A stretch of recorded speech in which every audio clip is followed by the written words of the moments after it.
What is up, everyone? Welcome to another edition of Live Locks presented by Scores and Odds. If you haven't checked it out already, just making bad live choices, going over to scoresandodds.com where you got picks from me, Meansy, Daniel. Plus, you get access to our nice little prop shopping tool where you can see exactly what we have projected for each individual prop, plus where the best lines are at. And most importantly, you get access to Grant's Action Lounge. What is Grant's Action Lounge? Well, it's my Discord where I'm throwing in all my picks each and every day. So just go to scoresandodds.com/Discord, throwing it in the chat right now. We got baseball. We got a little bit of football. Unfortunately, a lot of the baseball started today. Probably moving to this new time of 4 Eastern because I have a child now, and she is adorable and a pain. Yeah.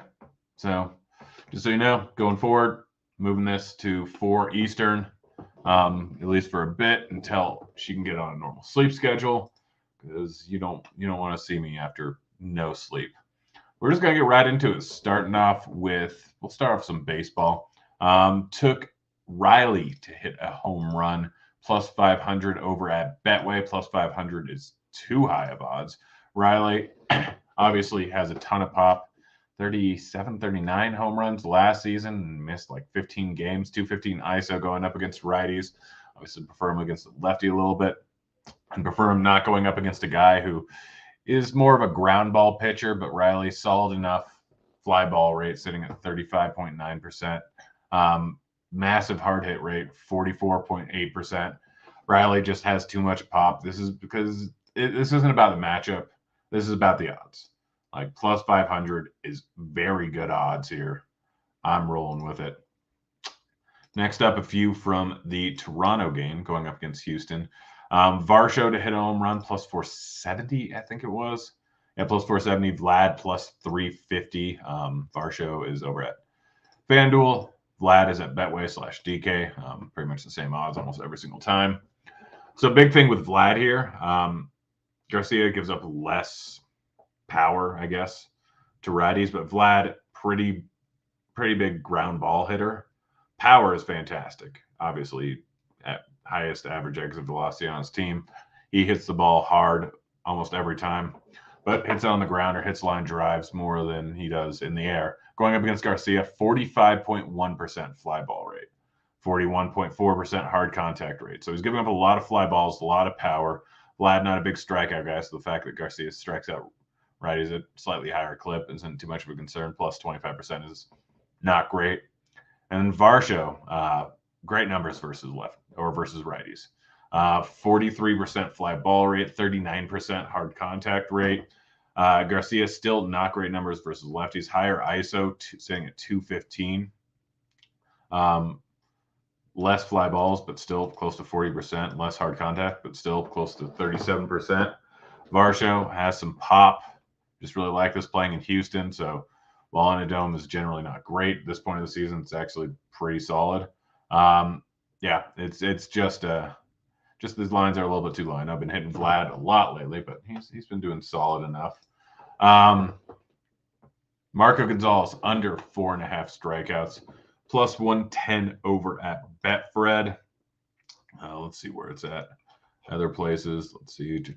Props. Opening.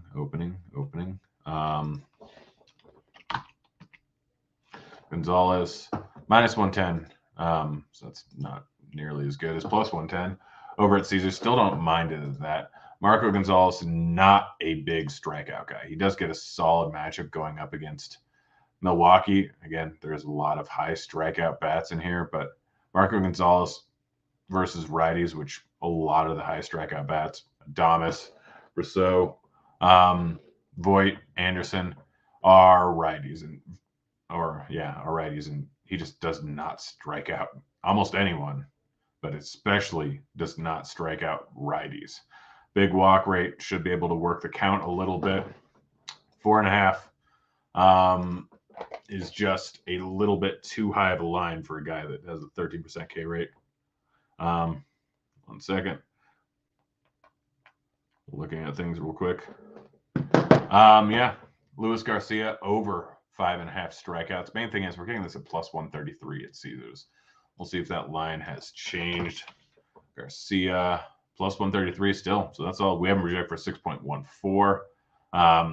So getting it, let's conservatively say a 50% hit rate plus 133 odds is fantastic. But going up against Toronto, solid hitting team, but still strike out at a decent clip. Like I said, Garcia strike out to righties more than lefties, but Belt has been awful to start the season. He's still been absolutely terrible. Yeah, 40% K rate so far. Jansen hasn't been great. Biggio, what's the chance the Kirk's in there? And that would be worse. But Kiermaier, he's got some strikeout bats. Outside of Springer and Vlad, everyone's up over 20%. And Belt is, like I said, sitting at 40% right now. So Garcia getting these massive plus odds here is fantastic. Got 3 NBA bets, 4 kind of. I don't know. I took an alt on Edwards. Vanderbilt under 5.5 points, minus 113 at Caesars. Vanderbilt last 5 games, I think 23, 18, 24, 17, 18, 19 minutes. So sub 20 minutes over the last 6 games from what I remember. Yeah, just too high of a line, like when you consider close to even money. I think you get this at 110 most places, or some places. DK and Betway, I believe, is a minus 110 on the under. But even though it's a low line, he's not a big usage guy. Since James has come back into the lineup, he hasn't been eating up, or he hasn't been playing as many minutes. James obviously eating into his play quite a bit. They have enough bodies in this lineup where Vanderbilt not going to do a ton. Plus matchup versus Memphis, they're not really going to need his size. I'm rolling with his under. Gabe Vincent over 15.5 points, rebounds, assists. Last game he had 15 points alone, I believe. 6 rebounds, or 6 assists, 2 rebounds. Played 33 minutes or 32 minutes, one of those two. Should see a decent amount of play in this spot. Not too much, but usage should be similar, potentially higher. He's not going to go 4 from 5 from beyond the arc again, but still should see enough usage in this spot here. I'm guessing Drew's going to be on Butler most likely, so he won't have to deal with Drew Holiday defense is my guess. We currently have him projected for 17.38, I believe. Let me double check here. Vincent. 17.57. Is this line down? Oh, line's down. All right. Well, there goes that. We'll see if it pops back up again, but it was starting to move. Edwards over 24.5 points, plus 120 over at Betfred. Over 23.5 points, minus 110 over at Betway. Both lines a little bit too low. Yeah, just overall, Edwards had a rough game last game. 4 fouls. I think he got in foul trouble. Only played 28 minutes, blowout. Not expecting that again. He's should play 40 minutes if this game stays close. I mean, he was playing that a decent amount. Going to eat up a ton of usage. Should have at least 20 shot attempts in this spot here, making this line too low. Again, plus 120. I like that line way better, but I wouldn't be surprised if Betfred has moved it already. Minus 110 at DK/Betway. That's it.